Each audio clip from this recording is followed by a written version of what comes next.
Hey everyone, my name is Nolan. Welcome to an Rlcraft video that is going to be telling you guys how you guys can get started in the game, hopefully die as little as possible while actually making good progress. One thing to note about Rlcraft is that you're going to most likely be dying a lot in the beginning, especially if it's your first time. So there's not really too much you can do to avoid death, but there are some good tips and tricks that I can give you guys.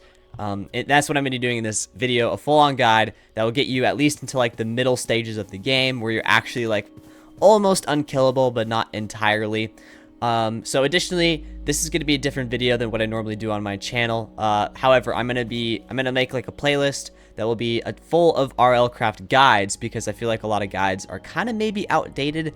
They were posted years ago, and so I'm just going to be speaking from my own experience here on my tips and tricks on how you guys can get started. Okay, so right off the bat, we got a pretty decent spawn.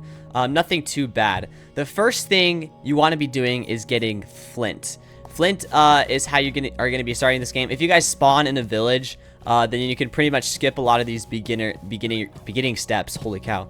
But you really want to find flint right away, because that allows you to make some of the flint tools that you need to start getting basic equipment. So I'm gonna get some flint here really quick. Again, I got pretty lucky with the spawn. You might have to travel a little bit of a distance to find flint, but luckily I didn't. Okay, now you want to be really careful when doing this, because those lycanite enemies can really spawn from pretty much anything you do in this game, whether it's breaking ores or breaking plants or whatever. So when getting a stick like that, you really do want to be careful.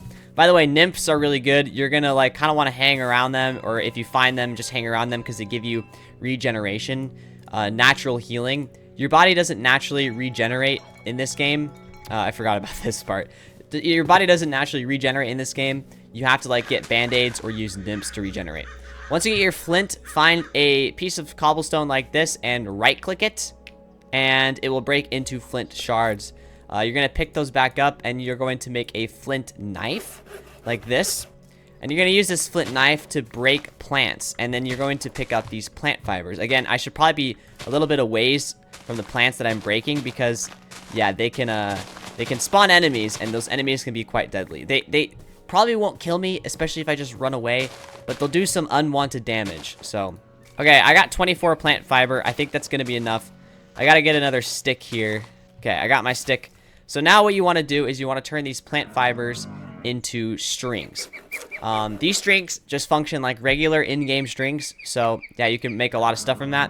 Then you want to make a flint hatchet just like this. And from here, you can start getting wooden tools. You can start chopping down trees just like this. So I'm going to chop down this tree. Again, if you spawn in a village, you most likely will be able to get sticks and crafting tables and stuff like this. So you can pretty much automatically skip to the cobblestone stage. However, a lot of people don't spawn in villages, so yeah. Okay, now you can't just put wood into your crafting interface to get planks. You have to place it on the ground and right-click it to get the planks. So that's what I'm going to do here. Now I can make a crafting table like so. I'm also going to craft 3 more of these strings. Actually, no, I'm going to need way more than this. I'm going to need to get more plant fiber here in a second. But now we can start making a lot of jumps. So what you guys will notice is there are these rocks pretty much everywhere around here. Wow, okay, that went all the way down there. Yeah, you guys could just start picking up these rocks, and then you can turn these rocks into cobblestone and just kind of instantly jump to stone tools. You don't need to get wooden tools for really anything at all in this series. Or I say in the series, in this game. You don't really need wooden tools for anything. Okay, so what you're going to want to do is just throw the stone in there, turn it into cobblestone like that, and then just find more rocks and get more cobblestone. Okay, I got more plant fibers, or more plant strings, and then cobblestone as well. So yeah, I'm going to make a pickaxe. We'll come back to weapons in a minute here.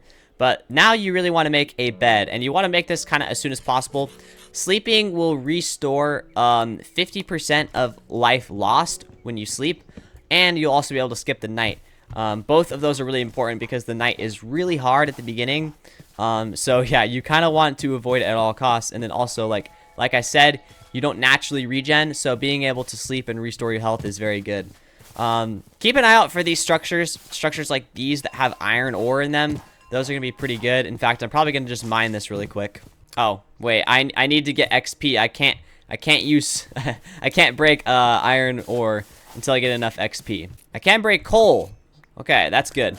You also are going to be wanting getting coal early on for like fuel and stuff. Okay, now that we have a bed and some stone equipment, I would recommend crafting a saber as your first weapon. The saber gives you a 25% damage reduction at the expense of the weapon durability. So that is probably going to be the only really good option right off the bat. You could craft a weapon like a pike or just other weapons in general. However, they really don't do a whole lot of damage. And those weapons are two-handed, meaning you can't use a shield with them. So you really want to use a weapon like a saber so you can use a shield along with it. And I do believe I need one more stick here so I can craft a shield. Okay, I believe to make a shield, I'm going to have to really remember this off the top of my head. You do that. Okay, so there's a wooden shield, and then you can instantly upgrade this into a stone shield like that. So you're getting some extra protection and durability. Okay, so now you have some basic equipment to protect yourself. You have a saber, which is damage reduction, and a shield to block attacks. So now you're going to want to get some food because we're going to start exploring here in a minute. And so you're going to be running around all over the place. As far as water goes, I'm going to go out on a limb here and say that getting purified water should not be a priority. Why am I lagging so bad? I'm sorry about that. I don't know why I'm lagging so bad. Usually it's because like there's like a structure that generates that causes me to lag. So there's probably something around me that's making me lag. But yeah, I would say that getting purified water is not really a top priority at this minute. It will be later on in this video. But right now, getting food is going to be more important because you can kind of just drink this water around here. So yeah. Another thing that you guys might be thinking is like torches for light. I would also recommend skipping torches because you have to light torches with the flint and steel in this mod unless you find torches that are like on structures like those over there where they're automatically lit. So I would just recommend skipping torches. So yeah, monsters don't spawn right as it turns night. I believe it's like the modern Minecraft stuff where they spawn at light level 0. So you have a little bit of time to sleep before monsters start spawning in. Another thing you want to be really wary of at the beginning is the biome you're exploring in. I believe we started maybe in like early spring, so we might be able to run through the desert without overheating. Yes, we can. Deserts are pretty good because I believe like you'll find like tumbleweeds which can die and drop like diamonds and stuff. You can't use diamonds obviously, but getting sugarcane is good too, but I think you have to level up your skills. So now is a good time to talk about skills. Now that you have food, and by the way, you can drink water by having an empty hand, crouching and sipping this.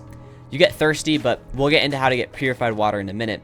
Now we're going to talk about the skills menu. This is kind of a perfect segue because you need to level up to break sugarcane. So let's talk about the skills menu. So here are all the different types of skills you can have. The ones you want to prioritize the most are, I would go attack and then defense. I know that's kind of different than what people might think. However, the first armor you can get is iron armor, but you can't get that without like leveling up other stuff. Like you're going to want to level up attacks so you can start using better weapons. And then you're also going to want to level up your mining so you can actually mine iron ore. Once you get your attack and mining to a level where you can start mining iron ore, then you want to prioritize upgrading your defense and getting this to level 8 as soon as possible. This undershirt is very good, but it's a little bit later in the game. Getting to level 16 and agility 12 is a little bit more work, but getting your defense to level 8, then attack to level 8, then mining to level 8 will allow you to make iron armor, iron weapons, and then iron pickaxes in that order. And then it will also allow you to break sugarcane. Sugarcane can be used to make paper or filters, but again, we don't need filters because we're going to get water a different way later on. Additionally, the Lycanites menu, we'll come back to this later on. We'll be getting a... I was going to say, you better not be aggroed on me. We will be getting a soul gazer, which will allow us to start summoning our own nymph for our own healing, but we'll come back to that in a minute. Another of the menu here is the L skills menu. What you do is you type L on the menu. You have to be level 5. Okay. Oh, wow. That's so weird. I'm level 8 now. Okay. So if I type L, you guys will see there are some other options here. You can get XP from crafting, XP from mining, or XP from combat. You're not going to be doing really too much mining or combat at the beginning here, so I would definitely recommend getting XP from crafting. Click done. Now you get XP from crafting, and you guys have an option to view all these menus here. I would recommend getting shield proficiency and then iron skin first. However, this menu in general isn't going to be too beneficial because it takes a lot of XP to upgrade those upgrades. So you kind of got to be careful. There's some torches there that I want to pick up because my dog is whining. I'm sorry. I don't know if you can hear her. But yeah, these torches stay lit automatically. I don't need to relight them. Another thing I'm going to say is setting your spawn is kind of important. So you kind of want to set your spawn as soon as possible, because if you die, you don't spawn in the same spot that you spawned in the beginning. Your spawn is randomized. Okay, I'm going to get out of the desert biome here because I'm overheating, and I don't have a bucket of water. If you have a bucket of water, you can just sit in the bucket of water and cool down, but we don't have that, so I might get hyperthermia here in a minute. These jousts are friendly. If you find a red joust, they will attack you, so you got to be careful. Stay away from those structures because those sirens will kill you. They're pretty deadly at the early stages. Okay, this is why it's so important to be exploring in the beginning instead of like going mining or building a base. You'll find structures like this. This is a lot of lapis that will be used later on for enchanting. So make a note of where this is. I don't have an atlas yet. We'll come to that in a little bit. But yeah, the next goal is to find a village. And that's because like your spawn doesn't reset. Or your spawn resets if you like don't set your spawn, yada yada yada. However, if you can find a village with a waystone, and by the way, the villages that have the waystones are like the vanilla style villages, the windmills, and like those big dark oak structures, they don't have waystones. But if you find a vanilla village, they'll have a waystone, and those count as your spawns, and those can't be destroyed, meaning that your spawn will always be set at a village, so you can pretty much always get your stuff back. So yeah, just as long as you don't sleep in a regular bed, your spawn can't be destroyed. So once you set your spawn at a village, don't use a regular bed, use like a sleeping bag, because then you won't have to worry about your spawn being destroyed. Okay, these are another type of village here. These do not have a waystone. Oh no. Okay, I might be dead here. Might be dead. I might totally be dead. What you guys will notice is that my head has taken a heart of damage. If your head or your body lose all of their HP, you die instantly. It doesn't matter how much health you have. If your head or your body lose all their HP, you die. So you got to be very careful about that. So I'm in creative, just flying to find a village. This is going to be the stage of the game where you're most likely to be dying and losing all your stuff. So luckily, think about it like this. You haven't made like any progress at all. That's too important. So if you die and lose your stuff, it's okay. You just kind of need to keep repeating these stages until you can find a village. It might actually be better off in the beginning to just keep dying over and over, and maybe you'll spawn in a village. Because you kind of need to find one to make any sort of progress at all. Okay, here we go. I have a village. What you guys will notice is some of these structures are a little bit different than vanilla, but they're pretty good. They have like, some of them have like wheat for a lot of food. These ones here are kind of important because they have a lot of wool in them, and wool can be used to trade with villagers for quite a bit of emeralds because you can convert them into string, get some pretty easy emeralds. So yeah, and they also have armor. So right here in the floor, you guys can see there's some chainmail armor in there. And then if you come to the bed and break one of the carpets to the left or right, you guys will see there's iron armor in there. So yeah, there's nothing in any of these chests except for this one here, which has some food and wool. Oh, this is actually really good. So here, this is a regular like vanilla type village. As you guys can see, it has a waystone. You're a cartographer. Okay, there's a dragon right there. What I was gonna say is this has a lot of villagers in them. However, this is not an actual village. I mean, it is a village technically, but there's no waystone here. These structures are very good though because they have XP tomes and stuff. Okay, I gotta kill you before you start just butchering all my villagers. Oh no. Okay, just pretend like that dragon wasn't there and isn't burning down half of the area. So yeah, here you can see we have a waystone here. My spawn will be set here. So the waystone's activated, but looks like I need to have gathering or farming level 2. Farming level 2. Very easy to get, so there we go. You can also rename this, so I'll just set this as home. That way it's kind of easy to track. And yeah, there is a lot of gear here. You guys can see why it's so important to find a village. There's a lot of wood. We can find some enchanted books in here. Those are enchanted books. Those are enchanted. Okay, there's no enchanted books in there.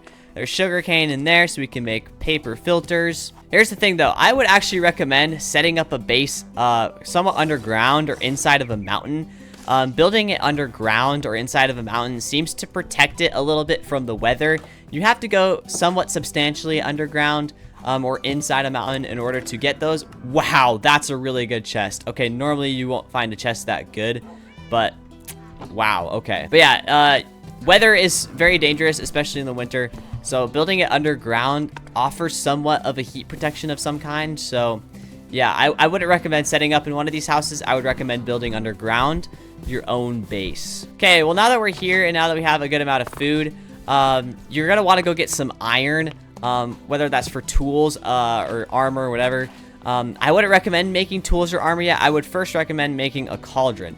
Luckily, we were able to find one right off the bat, so that's really good. And then you also want to make a bucket. I'm gonna sleep now before it gets too late here. Come on. Okay, once you get your bucket, you're gonna want to find some kind of above ground lava structure. They aren't too rare. They're pretty easy to find somewhat.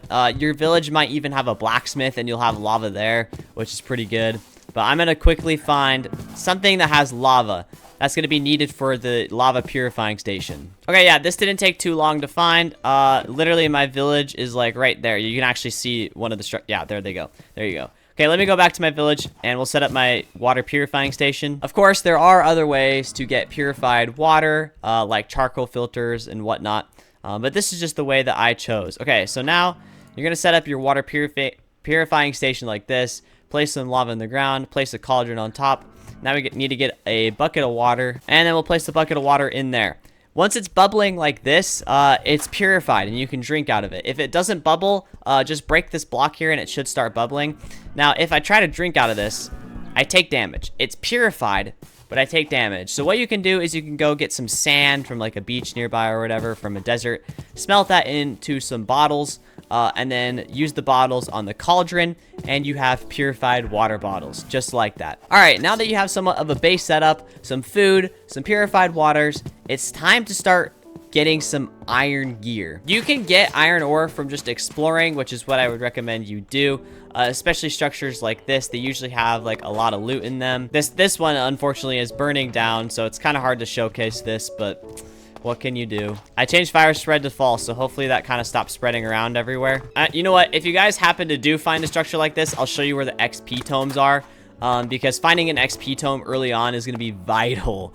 It allows you to store your XP. So go into the room that's underneath the staircase, open up the trapdoor, and then you go down here. And then when you do, I believe you come around to like one of the corners here, and you flip one of these candle levers. I don't know which one it is. There we go. I found it.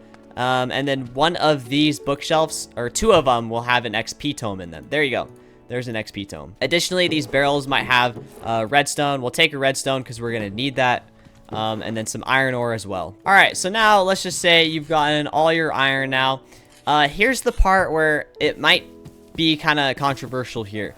So it could be kind of hard to do this, but what I would actually recommend you guys do is find a defiled lands biome. However, remember, like, you only have stone gear right now. You haven't set up iron gear. So if you don't feel comfortable doing that, going off exploring for a very long time, definitely start making some iron gear. Iron gear, you could branch out to an iron pike. However, I would still recommend going with an iron saber. An iron saber is crafted like this. Again, you still get that damage reduction, which is very good. Additionally, your shield can be upgraded to an iron shield, doing the same method we did earlier. Craft a wooden shield like that, and then you can craft an iron shield by going like that. A pike is pretty good because it has quite a bit of reach and also extra damage. What you can do to craft a pike is you need 2 poles, which is 3 sticks and a string. So let's craft 2 of those like that. And then a pike is crafted like this. So as you guys can see, it has way more attack damage. In fact, it has double the attack damage and more reach.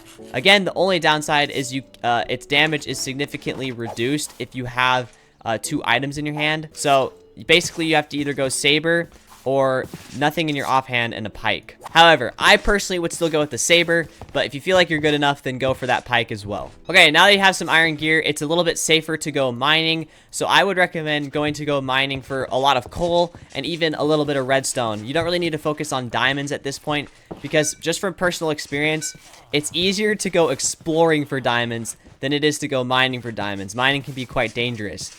So I would hold off getting diamonds for now, especially because you need a lot of XP to be able to use those diamond tools and armor anyways. But go get some iron, coal, and redstone. And here I'm going to show you why. As soon as you get redstone, it's very important that you make a compass. And I'm going to show you why.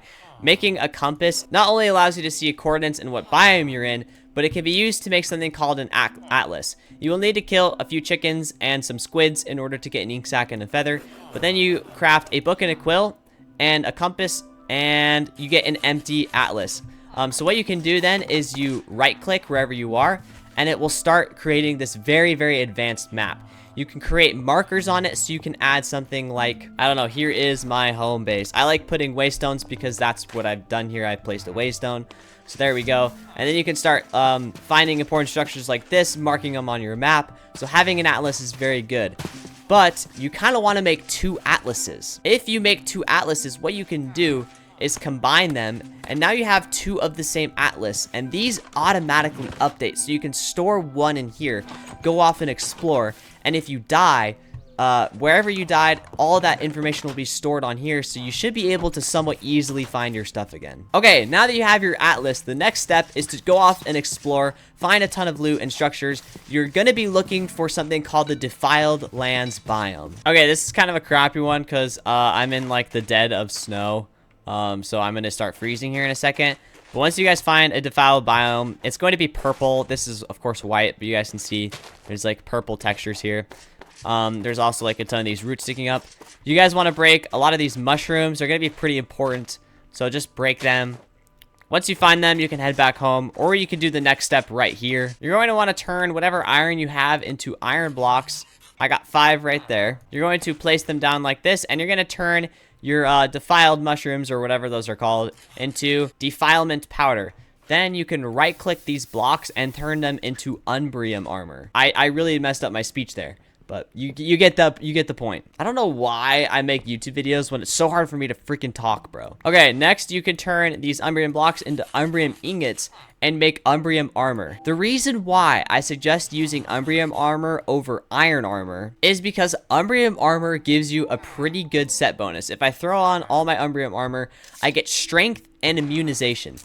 Immunization gives you immunity to poison and plague and some debuffs like that. And strength gives you increased damage bonus. I don't know if it actually tells you how much. No, it doesn't.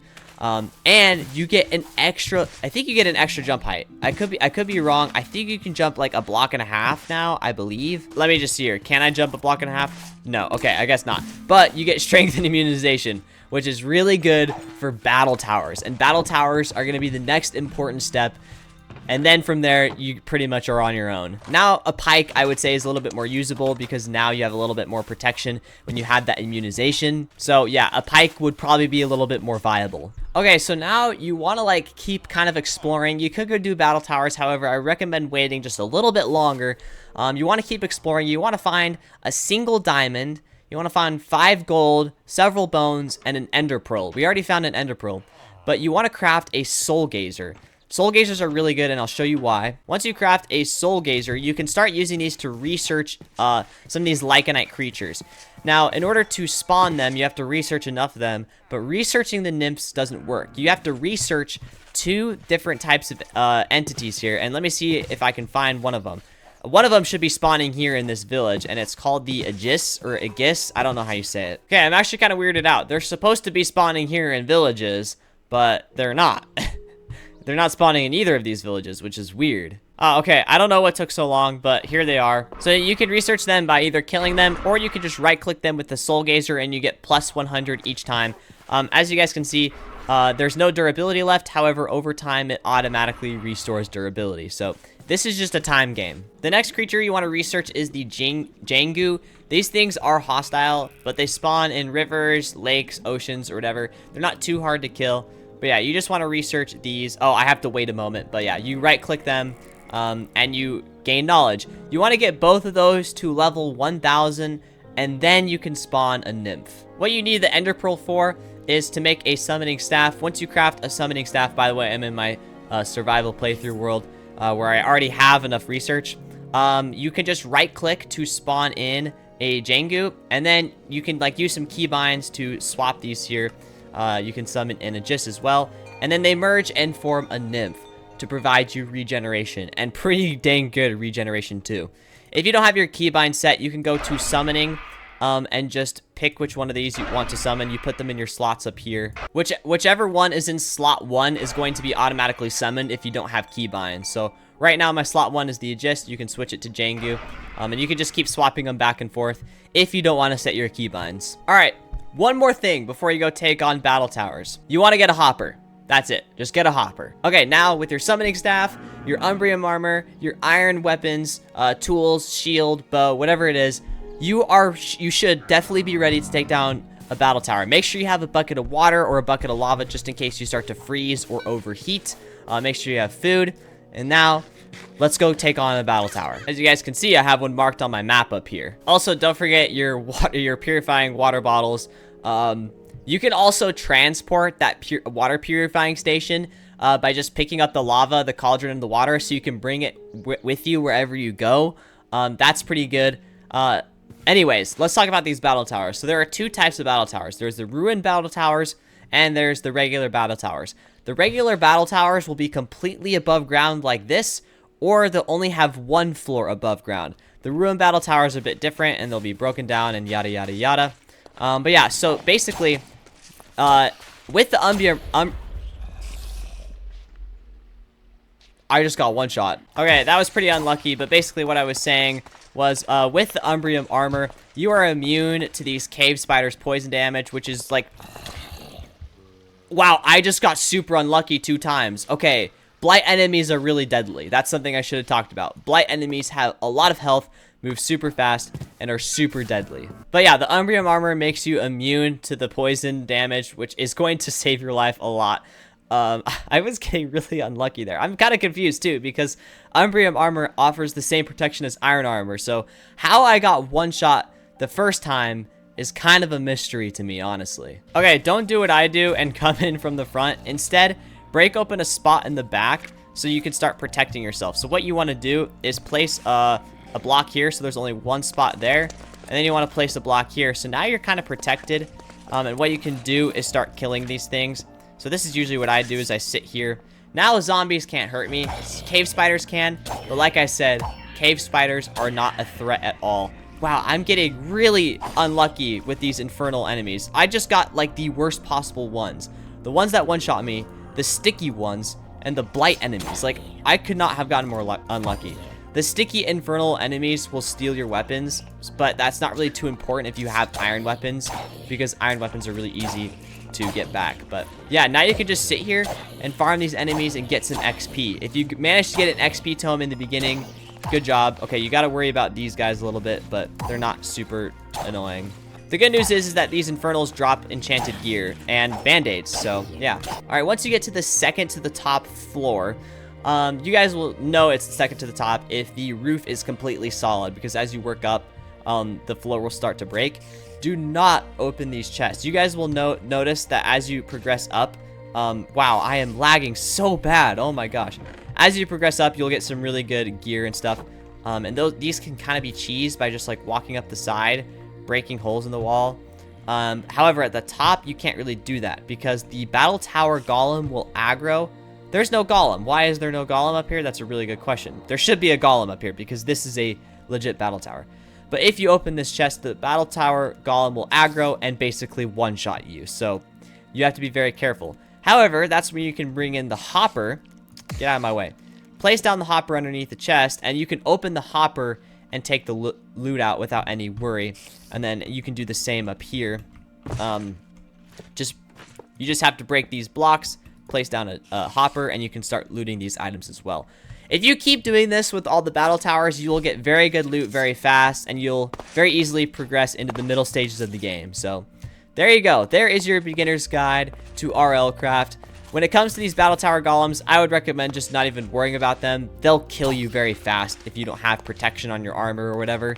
So yeah, but that's pretty much everything. I talked about everything I wanted to talk about. So hopefully you guys found this video helpful. You should be able to get XP tomes from this if you haven't gotten XP tomes already. So definitely get XP tomes as soon as possible. They're very good. If I missed something important, I'm sure the comments will let you know. So thank you guys all for watching, and I'll see you guys all in the next guide. Bye bye.